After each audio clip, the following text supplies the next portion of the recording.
Historically, America was seen as an optimistic country. Although the American dream is flawed, it's not going to lead to anything but disappointment. It gave people something to hope for. It gives something to work for.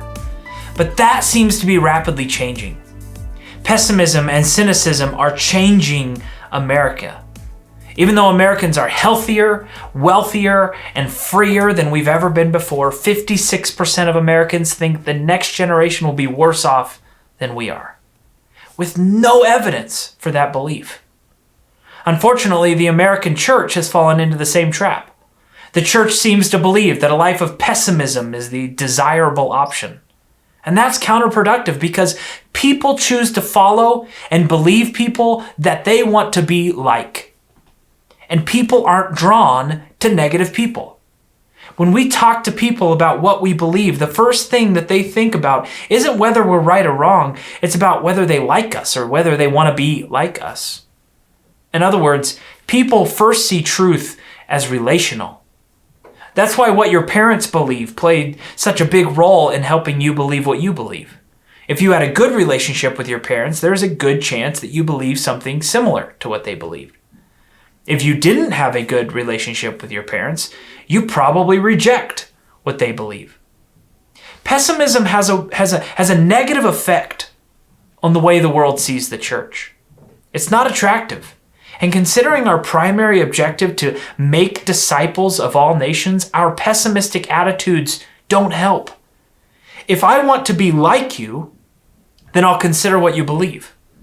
If I don't see anything real or attractive in you or your friends as Christ followers, then I don't care how true you think what you believe is. I'm not interested. We can't forget the negative effect cynicism and pessimism have on the way the world sees the church. This should lead us to adopt a positive tone so that we can influence society. That doesn't mean we should adopt a fantasy Christianity that claims following Christ will only result in easy living and incessant positive emotions. But optimism for the future of Christianity will attract people. I'm not advocating for a delusional pie-in-the-sky, blind optimism or emotional happiness.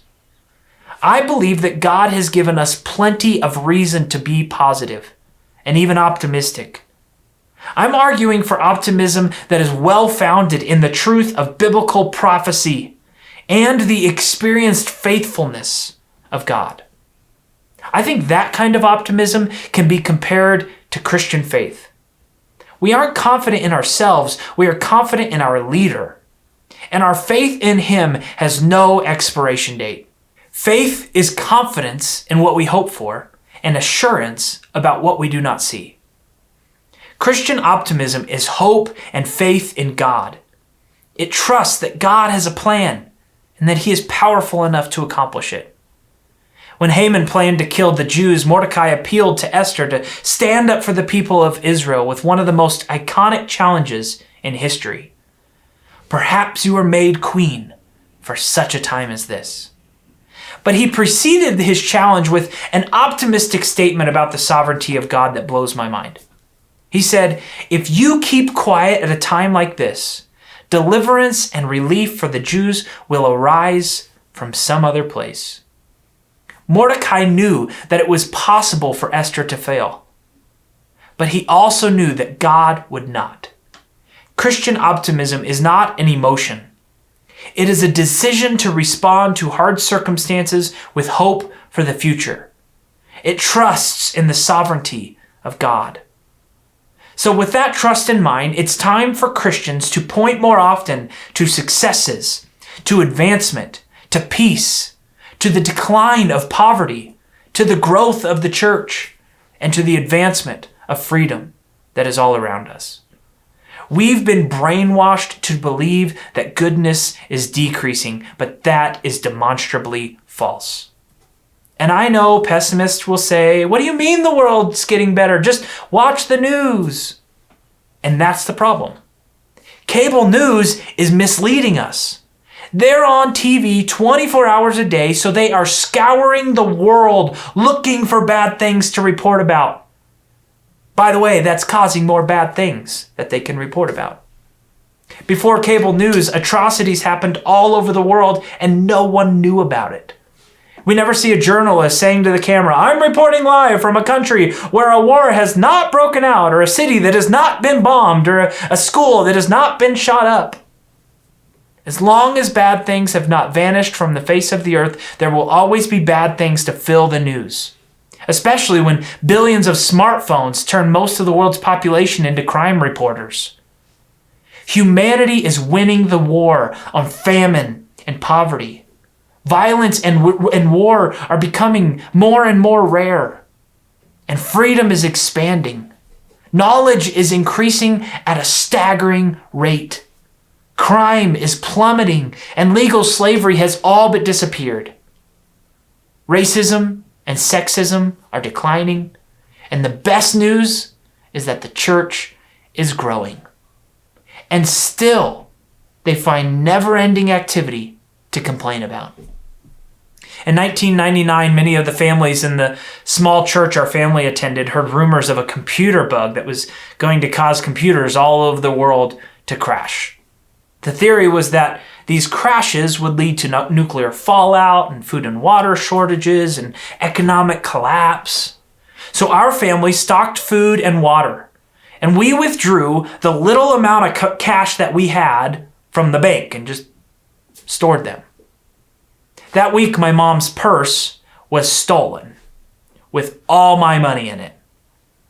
So Y2K came and went.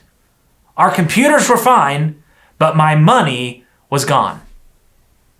You know, computer programmers had assured the public that the conspiracy theories were overstated, but we doubted their analysis, and we prepared for the worst case scenario.